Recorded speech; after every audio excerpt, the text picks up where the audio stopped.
Tailgate 101 basic menu. Gotta have the dip of some sort. Everybody wants an appetizer. Artichoke, spinach, and red bell pepper. Dip with pita chips, corn chips, and toasted bread points. Gonna be fantastic. Wings 3 ways.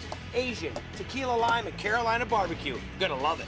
One of my rules about tailgating is keeping it easy and simple, but not feeling like it has to be just hamburgers and hot dogs. Now, I never know what I'm gonna have to cook on when I go to these tailgates, so I try to make it something that will work on the barbecue. So what we're gonna make now is an artichoke spinach dip with a little roasted red bell pepper. Now, here's how this is gonna work. One, you can go ahead and roast the peppers if you like. Me, getting the jarred one so I can make it quick and easy is the way to go. So we bust out a red bell pepper, unmarinated artichoke hearts. Those a quick chop. Frozen prepared spinach and its juice. Take the peppers, the artichokes, combine them with the prepared spinach, a little bit of pesto sauce. Make your own if you want, but again, this is quick and easy. Some diced red onion,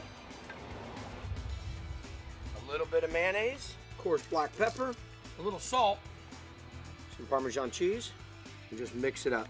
You just do it right into this tin. You can prepare this at home, take it with you, just keep it in the fridge the day before. Bring this, no matter whose barbecue or whose tailgate you're at, you're just gonna be able to walk in and throw this down. One of the #1 tools you can have in tailgating is some good, heavy aluminum foil. Seal that around the top. This is the vegetarian mode. How often do you go to a tailgate gig and find any vegetarian?